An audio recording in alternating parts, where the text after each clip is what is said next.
औज़ुबिल्लाहिमिनश्शैतानिर्रजीम बिस्मिल्लाहिर्रहमानिर्रहीम। आज की वीडियो में हम एक बहुत ही इम्पोर्टेंट सवाल का जवाब देने वाले हैं। वो सवाल है सोलर बिल ज़ीरो क्यों नहीं आता। यहाँ तक कि इंपोर्ट और एक्सपोर्ट के यूनिट बराबर भी होते हैं लेकिन सोलर का बिल ज़ीरो नहीं आता। अगर आपका सोलर सिस्टम लगा हुआ है लेकिन फिर भी इलेक्ट्रिसिटी बिल आ रहा है तो ये वीडियो स्पेशली आपके लिए है। आखिर तक जरूर देखिएगा क्योंकि आप अपना बिल ज़ीरो भी कर सकते हैं और क्रेडिट में भी कर सकते हैं। इसकी काफ़ी वजूहात हैं। एक इंपोर्ट और एक्सपोर्ट यूनिट का पता होना लाजमी है, पीक और ऑफ पीक का पता होना लाजमी है और peak timing off peak timing का पता होना लाजिम है। सबसे पहले ये मालूम होना चाहिए पीक और ऑफ पीक क्या है। बेसिकली जो पीक टाइमिंग है ये तकरीबन मगरिब से लेके 4 घंटे बनते हैं और क्योंकि हमारी जो एक्सपोर्ट है वो ऑफ पीक आवर में यानी दिन की रोशनी में होती है, इसलिए export unit off peak hour में यानी दिन में वापटा को भेज दिए जाते हैं, जबकि घर का मोस्टली लोड जो है वो पीक टाइमिंग का होता है और उस वक्त हम वापटा से इंपोर्ट यूनिट करते हैं और उन यूनिट को कंज्यूम करते हैं। क्योंकि पीक और ऑफ पीक की टाइमिंग अलग है, हम ऑफ पीक में यूनिट को एक्सपोर्ट करते हैं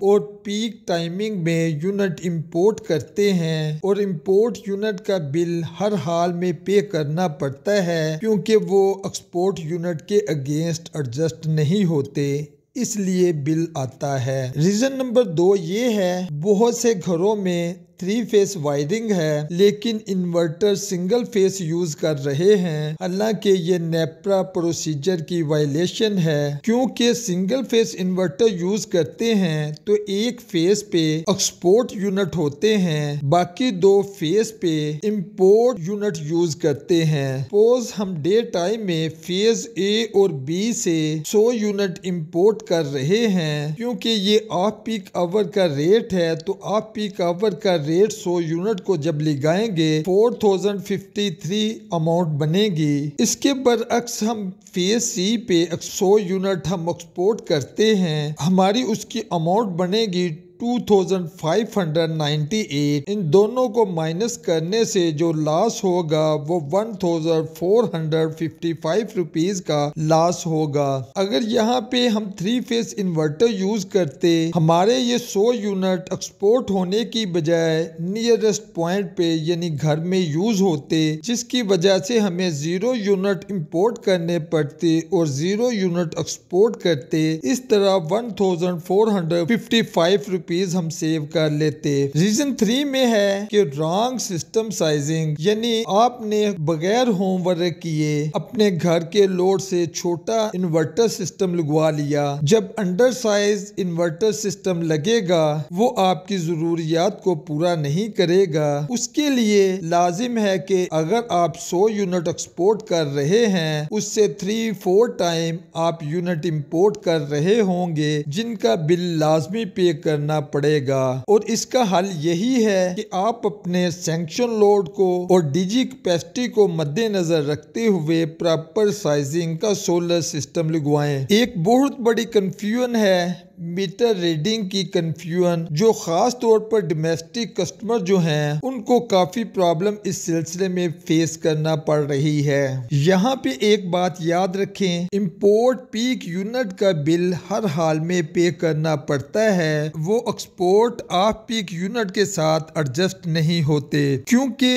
इंपोर्ट का रेट पीक आवर में ज्यादा होता है, एक्सपोर्ट का रेट ऑफ पीक आवर में कम होता है, इसलिए ये दोनों रेट डिफर करते हैं जिसकी वजह से बिल आता है। यहाँ तक कि इंपोर्ट के बहुत मामूली से यूनिट हों उनका भी बिल पे करना पड़ता है। यहाँ पे मैंने एक एग्जांपल ली है, इंपोर्ट पीक आवर में अगर 100 यूनिट हों उनकी जो अमाउंट है वो 4685 रुपीज बनती है, जबकि इंपोर्ट ऑफ पीक आवर के जो रेट हैं उनके मुताबिक 100 यूनिट की कीमत 4053 बनती है। वेयर एज अगर 100 यूनिट ही एक्सपोर्ट किए जाएं तो जो एक्सपोर्ट की अमाउंट बनेगी वो 2598 रुपीज बनेगी, क्योंकि इंपोर्ट आरपी के जो यूनिट हैं वो एक्सपोर्ट यूनिट के साथ एडजस्ट हो जाते हैं। लेकिन हमें हर हाल में इंपोर्ट पीक टाइमिंग का जो बिल है वो पे करना पड़ता है। अगर हम इंपोर्ट पीक टाइमिंग की जो अमाउंट है एक्सपोर्ट यूनिट की अमाउंट अगर माइनस भी करें तब भी ये 2100 के करीब डिफरेंस आता है। इससे आगे एक रीजन ये है कि जो बिलिंग साइकिल है उसका यूजुअली कस्टमर को इल्म नहीं। याद रखें ये नेट मीटरिंग का जो बिल है ये क्वार्टरली बेस पे एडजस्ट होता है, लेकिन अगर आपका क्वार्टर के पहले महीने में अगर आपके इंपोर्ट यूनिट एक्सपोर्ट यूनिट से ज्यादा हैं तो एडजस्टमेंट होने की बजाय बिल उसी वक्त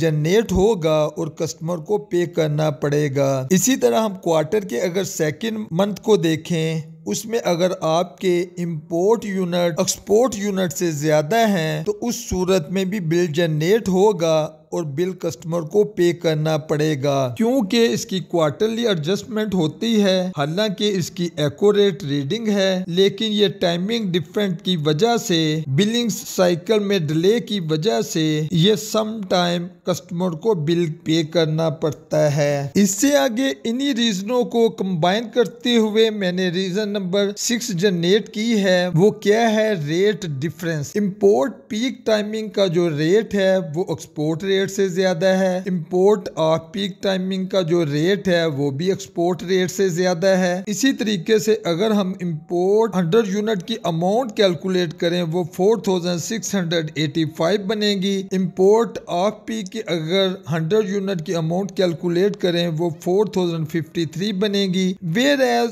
100 यूनिट की जो एक्सपोर्ट की अमाउंट है वो 2598 बनेगी। इसलिए अगर हम सेम यूनिट इंपोर्ट करें और सेम यूनिट एक्सपोर्ट करें उस सूरत में भी बिल पे करना पड़ेगा। देखते हैं इनका सोल्यूशन क्या है। सोल्यूशन ये है पीक टाइमिंग में लोड कम से कम यूज करें, 3 फेज इन्वर्टर यूज करें और करेक्ट फेज बैलेंसिंग करें, प्रॉपर साइज का सोलर इंस्टॉल करवाएं, अपने घर की जरूरत को मद्देनजर रखते हुए, सैंक्शन लोड और डीजी कैपेसिटी को मद्देनजर रखते हुए, इंपोर्ट और एक्सपोर्ट रीडिंग को और इंपोर्ट और एक्सपोर्ट टाइमिंग को जरूर समझें और इसके रेट को मद्देनजर रखें। अब देखते हैं आज का कंक्लूजन। अगर बिल जीरो करना है इंपोर्ट जीरो होनी चाहिए, सिस्टम बैलेंस होना चाहिए। अगर वीडियो पसंद आई हो वीडियो को लाइक करें, चैनल को सब्सक्राइब करें और कमेंट्स में बताएं कि आपका सोलर बिल कितना आ रहा है। मिलते हैं नेक्स्ट वीडियो में, उस वक्त तक के लिए इजाज़त दीजिए। अस्सलामु अलैकुम व रहमतुल्लाह।